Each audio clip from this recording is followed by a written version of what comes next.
सभी प्यारे दोस्तों का हार्दिक स्वागत व अभिनंदन।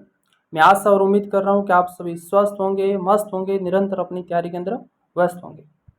आज का पहला क्वेश्चन, टोडगढ़ को राजस्थान में कब सम्मिलित किया गया था? तो टोडगढ़ को राजस्थान में 1 नवंबर 1956 को शामिल किया गया था 7वें चरण के तहत। 7वां चरण एकीकरण का 1 नवंबर 1956 को हुआ था और इसी के तहत राजस्थान का एकीकरण पूर्ण हुआ था। और इस 7वें चरण के तहत राजस्थान के अंदर अजमेर, मेरवाड़ा को और टोडगढ़ को शामिल किया गया। इसके अलावा आबू दिलवाड़ा क्षेत्र को शामिल किया गया। इसके अलावा मध्य प्रदेश का सुनेल टप्पा क्षेत्र को राजस्थान में सम्मिलित किया गया था। इन रियासतों को राजस्थान में सम्मिलित करने के बाद में राजस्थान का एकीकरण पूर्ण हुआ था। इसका राइट आंसर होगा 4 नंबर का। अगला क्वेश्चन, कितने सोपानों में सिरोही का राजस्थान में विलय हुआ? तो राजस्थान का सिरोही में 2 सोपानों में विलय हुआ था। एक छठा चरण एकीकरण का जो 26 जनवरी 1950 को हुआ था। इस छठे चरण के तहत सिरोही का विलय राजस्थान के अंदर किया गया था, जो कि सिरोही की एक तहसील आबू दिलवाड़ा को छोड़कर बाकी सभी सिरोही का क्षेत्र राजस्थान में मिलाया गया था। छठा चरण जो कि 26 जनवरी 1950 के तहत, और जो आबू दिलवाड़ा क्षेत्र पहले मुंबई प्रांत को दिया गया था, वह 7वां चरण 1 नवंबर 1956 को हुआ था। उसके तहत पुनः आबू दिलवाड़ा को राजस्थान में सम्मिलित किया गया था। तो अर्थात सिरोही का राजस्थान में 2 सोपानों के तहत विलय हुआ था। इसका राइट आंसर हुआ 2 नंबर। अगला क्वेश्चन है कि सिरोही का राजस्थान में विलय कब हुआ था? तो सिरोही का राजस्थान में विलय छठे चरण 26 जनवरी 1950 को सिरोही का विलय राजस्थान में हुआ था आबू दिलवाड़ा तहसील को छोड़कर, क्योंकि आबू दिलवाड़ा तहसील मुंबई प्रांत को सौंप दी गई थी। उसके बाद में 7वां चरण 1 नवंबर 1956 को हुआ था और उसके तहत आबू दिलवाड़ा क्षेत्र को राजस्थान के अंदर मिलाया गया था 1 नवंबर 1956 के तहत। अगला क्वेश्चन, हातल गांव का संबंध राजस्थान के एकीकरण में कौन सी रियासत से जुड़ा हुआ है? तो हातल गांव सिरोही रियासत में है और यहाँ पर गोकुल भाई भट्ट का जन्म हुआ था। तो हातल गांव में गोकुल भाई भट्ट का जन्म हुआ था और ये सिरोही रियासत से संबंध रखती हैं। अगला क्वेश्चन, सिरोही राज्य का राजस्थान में पूर्ण विलय कब हुआ? तो सिरोही राज्य का राजस्थान में पूर्णतः विलय 1 नवंबर 1956 को हुआ था। इसका राइट आंसर होगा 2 नंबर का। अगला क्वेश्चन, भारत सरकार ने 5 जनवरी 1949 को सिरोही का प्रशासन सरकार को सौंपा था। तो भारत सरकार ने 5 जनवरी 1949 को सिरोही को प्रशासन मुंबई प्रांत को सौंपा था। किसको? कौन से प्रांत को? मुंबई प्रांत को सौंपा था। तो प्रश्न वापस पूछा जा सकता है कि भारत सरकार ने सिरोही का प्रशासन मुंबई प्रांत को कब सौंपा? तो आपका आंसर होगा 5 जनवरी 1949 को। इसका राइट आंसर हुआ 2 नंबर का। अगला क्वेश्चन, 2 नेत्रों के विलय के साथ 1956 में राजस्थान का एकीकरण पूर्ण हुआ वह थे। तो राजस्थान का एकीकरण 7वां चरण 1 नवंबर 1956 को पूर्ण हुआ था और उसके तहत अजमेर, मेरवाड़ा व टोडगढ़ क्षेत्र शामिल किया गया था। इसके अलावा सिरोही का आबू दिलवाड़ा क्षेत्र को शामिल किया गया था और एक मध्य प्रदेश का कुछ क्षेत्र सुनेल टप्पा क्षेत्र जो कि झालावाड़ रियासत में मिलाया गया था, और झालावाड़ रियासत का कुछ क्षेत्र जिसका सिरोज क्षेत्र जो कि मध्य प्रदेश को दिया गया था। तो इसका राइट आंसर होगा 2 नंबर। आबू दिलवाड़ा व अजमेर क्षेत्र को मिलाने के बाद में राजस्थान का एकीकरण पूर्णतः पूरा हुआ था। इसका राइट आंसर होगा 2 नंबर का। राजस्थान के एकीकरण के 7वां चरण 1 नवंबर 1956 में किन क्षेत्रों को सम्मिलित किया गया था? 1 नवंबर 1956 को राजस्थान में आबू दिलवाड़ा, अजमेर, मेरवाड़ा और एक मध्य प्रदेश का सुनेल टप्पा क्षेत्र को शामिल करने के बाद में राजस्थान का एकीकरण पूर्ण हुआ था 1 नवंबर 1956 को। इसका राइट आंसर होगा 4 नंबर। और जो आबू दिलवाड़ा, अजमेर, मेरवाड़ा क्षेत्र, एक समिति गठन की गई थी फजल अली आयोग। कौन सी? फजल अली आयोग की अध्यक्षता में राज्य पुनर्गठन आयोग का गठन किया गया था। कब किया था? 1953 में। और राज्य पुनर्गठन आयोग ने अपनी रिपोर्ट दी थी 30 दिसंबर 1955 को।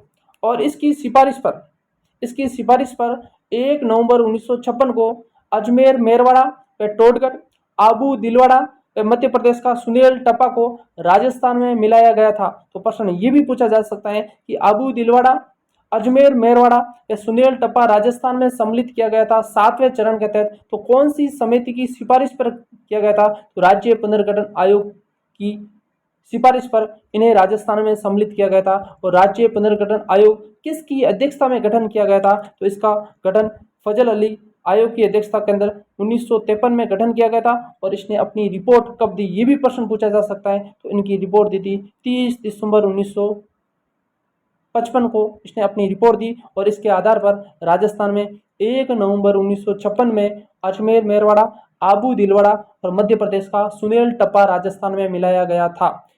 इसी आयोग राज्य पुनर्गठन आयोग की सिफारिश में। प्रश्न ये भी पूछा जा सकता है, फजल अली आयोग की अध्यक्षता में गठित समिति में और कितने सदस्य थे? और इसके अलावा एक हरदेनाथ कुंजरू थे और एक के.एम. पणिकर थे और फजल अली खुद इसके अध्यक्ष थे। और इन तीनों से मिलाकर राज्य पुनर्गठन आयोग का गठन किया गया था। और कब किया? 1953 के अंदर किया गया था। तो इसके 2 सदस्य, एक हरदेनाथ कुंजरू जो कि राजस्थान से थे और एक के.एम. पणिकर। अगला क्वेश्चन, किसकी सिफारिश के आधार पर आबू दिलवाड़ा तहसील को राजस्थान में मिलाया गया था? अभी हमने देखा था फजल अली आयोग की अध्यक्षता में राज्य पुनर्गठन आयोग का गठन किया। कब किया? 1953 में किया। इसने अपनी रिपोर्ट कब दी? इसने रिपोर्ट दी थी 30 दिसंबर 1955 में दी थी। और इसकी सिफारिश पर ही आबू दिलवाड़ा, अजमेर मेरवाड़ा व टोडगढ़ और एक सुनील टप्पा को राजस्थान में सम्मिलित किया गया था। और इसके सदस्य कौन कौन थे, ये भी प्रश्न पूछा जा सकता है। फजल अली आयोग इसके अध्यक्ष थे, इसके साथ साथ हरदेनाथ कुंजरू और एक के.एम. पणिकर। इसका राइट आंसर हुआ 1 नंबर। अगला क्वेश्चन, किस आयोग की सिफारिश पर माउंट आबू, अजमेर मेरवाड़ा का विलय राजस्थान में हुआ था? तो ये राज्य पुनर्गठन आयोग की सिफारिश पर हुआ था। इसका गठन 1953 और रिपोर्ट 30 दिसंबर 1955। इसका राइट आंसर होगा 2 नंबर। अजमेर मेरवाड़ा राजस्थान में विलय कब हुआ था? तो अजमेर मेरवाड़ा का विलय राजस्थान में 1 नवंबर 1956 को हुआ था। इसका राइट आंसर हुआ 2 नंबर। किसने माउंट आबू को राजस्थान में विलय में महत्वपूर्ण योगदान दिया था? तो माउंट आबू को राजस्थान में मिलाने के लिए सबसे ज्यादा महत्वपूर्ण योगदान दिया था वह गोकुल भाई भट्ट, जिनका जन्म हुआ था हातल गांव सिरोही के अंदर। इनका सर्वाधिक योगदान था माउंट आबू को राजस्थान में मिलाने के लिए। इसका राइट आंसर होगा 3 नंबर का। अगला क्वेश्चन, राजस्थान के एकीकरण के अंतिम चरण के बारे में कौन सा कथन सत्य है? सत्य कथन को साटा। पहला, अजमेर मेरवाड़ा क्षेत्र को राजस्थान में सम्मिलित किया गया था। जी हाँ, 7वां चरण जो कि 1 नवंबर 1956 को हुआ था, इसके तहत आबू दिलवाड़ा, अजमेर मेरवाड़ा और सुनील टप्पा जो मध्य प्रदेश का भाग था, फजल अली आयोग जो राज्य पुनर्गठन आयोग था, उसकी सिफारिश पर राजस्थान में मिलाया गया था। मतलब पहला कथन तो सही है। दूसरा कथन है कि सिरोज का विलय राजस्थान में किया गया था, ये गलत है। इसकी जगह होता है कि सिरोज का विलय एमपी मध्य प्रदेश में किया, तो ये राइट आंसर होता। ये सिरोज का विलय राजस्थान में किया गया, ये कथन गलत है, क्योंकि सिरोज का विलय मध्य प्रदेश में किया गया था। क्योंकि सिरोज क्षेत्र राजस्थान के झालावाड़ रियासत में था, जो कि हमने मध्य प्रदेश को दिया था और मध्य प्रदेश से हमने सुनील टप्पा क्षेत्र को लिया था। इसका दूसरा तो गलत होगा। तीसरा है कि आबू व दिलवाड़ा को राजस्थान में सम्मिलित किया गया था। जी हाँ, आबू दिलवाड़ा को राजस्थान में 7वें चरण के तहत सम्मिलित किया गया था। इसका मतलब तीसरा भी सही है। चौथा है कि मत्स्य संघ को अंतिम चरण में राजस्थान में सम्मिलित किया गया था। जी नहीं, ये भी कथन गलत है, क्योंकि मत्स्य संघ को राजस्थान में 5वें चरण के तहत शामिल किया गया था और ये 5वां चरण 15 मई 1949 को था, इसके तहत शामिल किया गया था। तो इसका राइट आंसर होगा 1 व 3। 1 व 3। 1 व 3 का है 1 व 3, तीसरे नंबर इसका राइट आंसर। अगला क्वेश्चन, राजस्थान में अजमेर के विलय के समय वहां के मुख्यमंत्री कौन थे?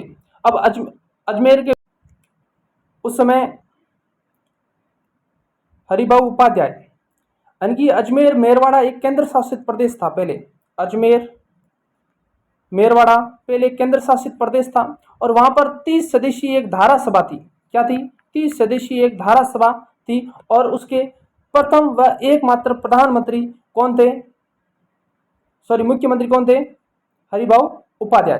प्रश्न पूछा जाएगा कि अजमेर मेरवाड़ा में एक धारा सभा थी, उसमें कितने सदस्य थे? तो उसमें 30 सदस्य थे और उसके अंदर एकमात्र के दो या प्रथम मुख्यमंत्री के दो, वह कौन थे? वह थे हरिभाऊ उपाध्याय। और इस अजमेर मेरवाड़ा को राजस्थान में मिला दिया गया था 1 नवंबर 1956 को और इस धारा सभा को समाप्त कर दिया गया था। तो इसका राइट आंसर होगा 3 नंबर का। अगला है कि अजमेर राज्य के प्रथम मुख्यमंत्री कौन थे? अजमेर राज्य के प्रथम मुख्यमंत्री थे हरिभाऊ उपाध्याय, जो कि अजमेर मेरवाड़ा के अंदर ये केंद्र शासित प्रदेश हुआ करता था और इसमें 30 सदस्यीय एक धारा सभा हुआ करती थी और उसके अंदर उसके अंदर मुख्यमंत्री किसको बनाया गया था? हरिभाऊ उपाध्याय।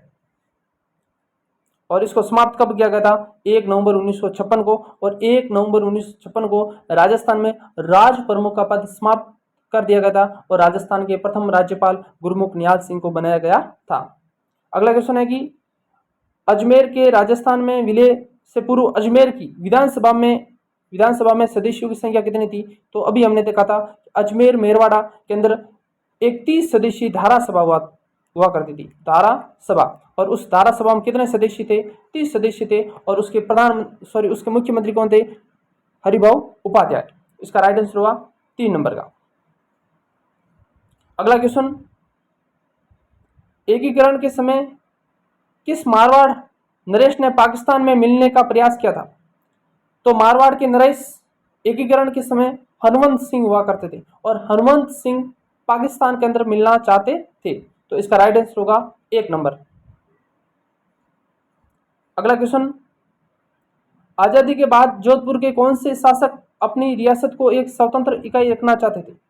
तो आजादी के बाद में जोधपुर के राजा महाराजा हनुमंत सिंह अपनी स्वतंत्र इकाई रखना चाहते थे क्योंकि वे भारत संघ में सम्मिलित नहीं होना चाहते थे, वे पाकिस्तान में सम्मिलित होना चाहते थे। और उनका संपर्क भोपाल के नवाब जिन्ना यानी कि भोपाल के नवाब के माध्यम से जिन्ना से संपर्क हुआ था। और राजस्थान की ऐसी 2 रियासत थी जो पाकिस्तान में मिलना चाहती थी, एक तो जोधपुर रियासत के राजा हनुमंत सिंह पाकिस्तान में मिलना चाहते थे और एक टोंक रियासत पाकिस्तान में मिलने के लिए इच्छुक थी। यानी कि ये 2 ऐसी रियासत थी जो पाकिस्तान में मिलने के लिए इच्छुक थी, लेकिन इनकी कामयाबी नहीं मिली थी। आखिरकार इन्हें भारत संघ में सम्मिलित होना पड़ा था। अगला क्वेश्चन, राजस्थान की रियासतों के एकीकरण के समय जोधपुर राज्य का महाराजा कौन था?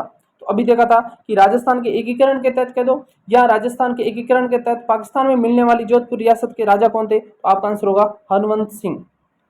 कौन थे? हनुमंत सिंह। तो प्रश्न पूछने का ये भी प्रश्न पूछा जा सकता है कि 1857 की क्रांति के समय राजस्थान के अलग अलग रियासत के राजा कौन कौन से थे, या ये भी प्रश्न पूछा जाता है कि एकीकरण के समय राजस्थान के अलग अलग रियासत के कौन कौन से राजा थे। इनकी सभी राजाओं के नाम आपको याद होने चाहिए। अगला क्वेश्चन, भारत संघ की अधिमिलन पत्र पर हस्ताक्षर करने वाले राजस्थान के प्रथम शासक थे? तो वह बीकानेर के राजा सादुल सिंह, जो कि 7 अगस्त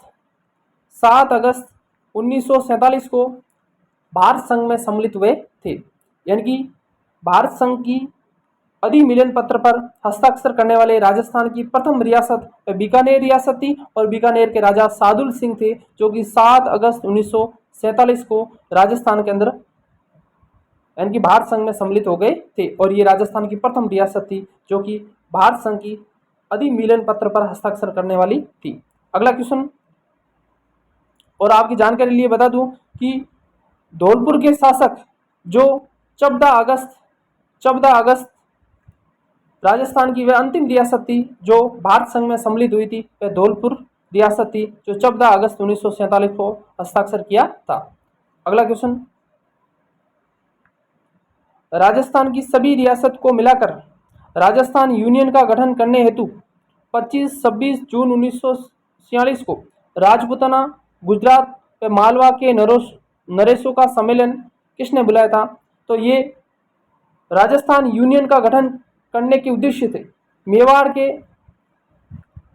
महाराजा भूपाल सिंह, मेवाड़ के महाराजा भूपाल सिंह छोटे बड़े राज्यों को मिलाकर एक बड़ी इकाई बनाना चाहते थे। उसका नाम रखा था राजस्थान यूनियन और इसका सम्मेलन बुलाया गया था 25-26 जून 1946 को। और इसके तहत कहा कि राजस्थान यूनियन के अंदर आप शामिल हो जाइए, हम अलग से एक इकाई बनाना चाहते हैं, लेकिन इनकी आखिरकार सफलता नहीं मिली थी। तो इसका राइट आंसर होगा 1 नंबर।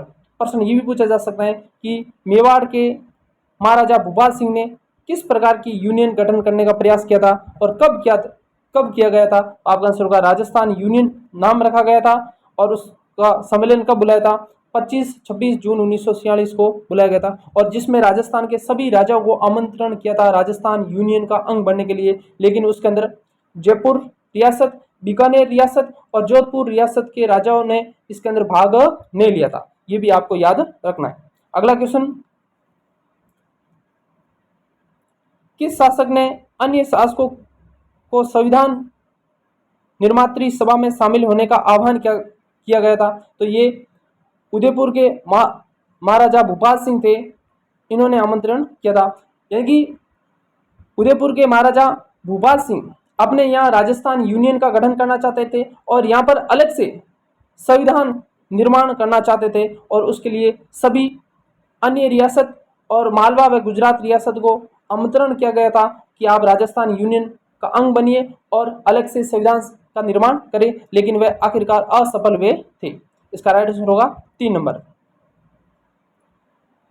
राजस्थान की वह रियासत जिसने बाद में अधिमिलन पत्र पर हस्ताक्षर किए थे, यानी कि राजस्थान की वह कौन सी रियासत है जो सबसे बाद में हस्ताक्षर की गई थी, तो वह धौलपुर रियासत थी, जो कि सबसे अंतिम में हस्ताक्षर किए गए थे। तो ये कब किए थे, 14 अगस्त 1947 को धौलपुर के राजा ने विलय पत्र पर हस्ताक्षर किया था। इसका राइट आंसर होगा 4 नंबर।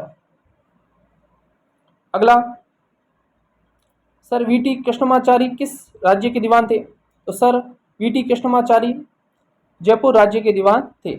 उसी तरह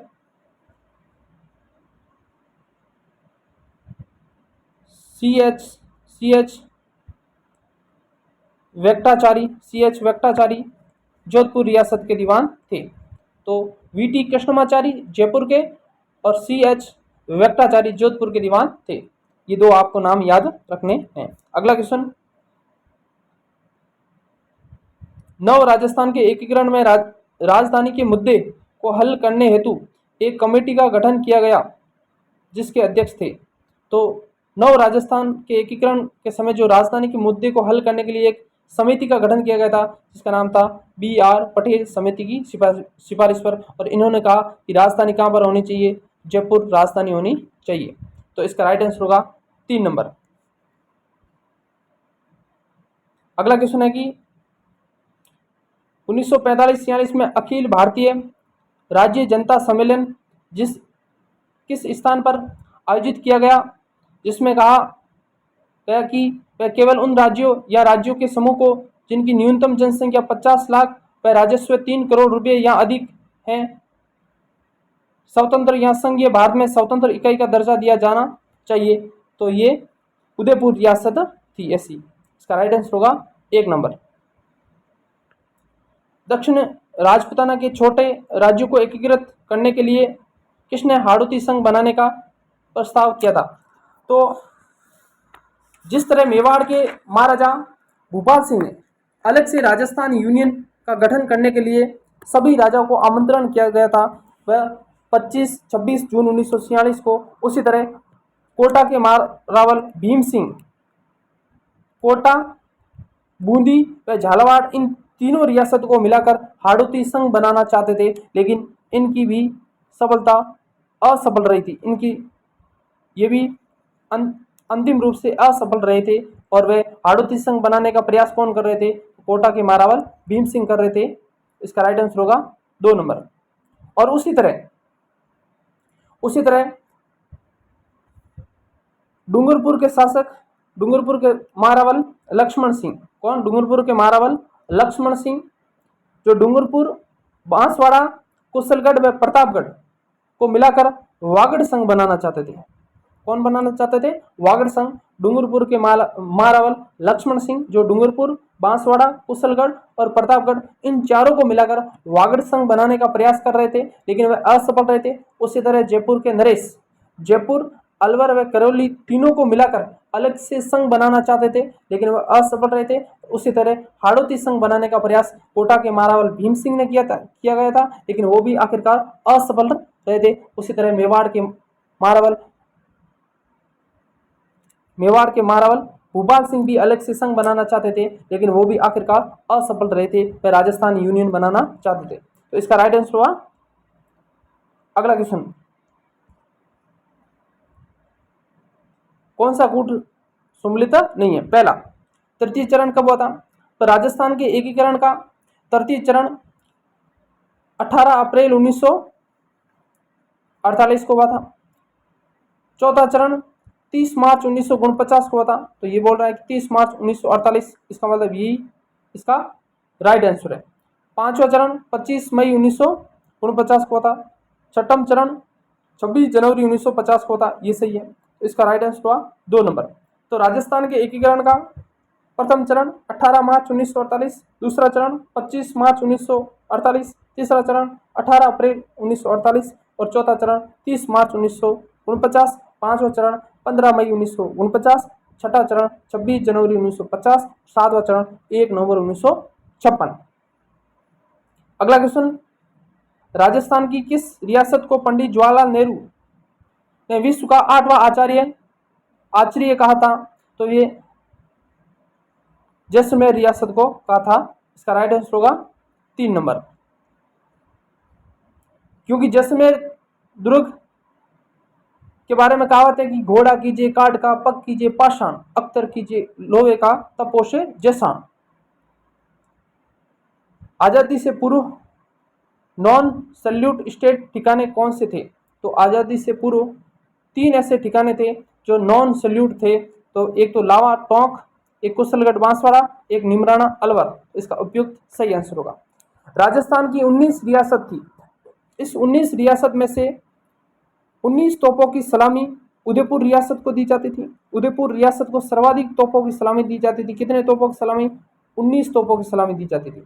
उसके बाद में 17 तोपों की सलामी कुल 8 रियासत को दी जाती थी। और वे 8 रियासत कौन सी थी? एक बीकानेर रियासत, जोधपुर रियासत, भरतपुर रियासत, जयपुर रियासत, कोटा रियासत, बूंदी रियासत और करौली रियासत और टोंक रियासत। कुल ये 8 रियासत जिसको 17 तोपों की सलामी दी जाती थी। और इसके अलावा 15 तोपों की सलामी कुल 8 रियासत को दी जाती थी। और वे 15 तोपों की सलामी अलवर रियासत, धौलपुर रियासत, बांसवाड़ा रियासत, डूंगरपुर रियासत, जैसलमेर रियासत, सिरोही रियासत और किशनगढ़ रियासत और प्रतापगढ़ रियासत को 15 तोपों की सलामी दी जाती थी। और 13 तोपों की सलामी झालावाड़ रियासत को दी जाती थी। और 19 तोपों की सलामी उदयपुर रियासत को दी जाती थी। और नॉन सल्यूट स्टेट एक लावा, एक कुशलगढ़ बांसवाड़ा और एक निमराना अलवर, इन 3 ठिकानों पर तोपों की सलामी नहीं दी जाती थी।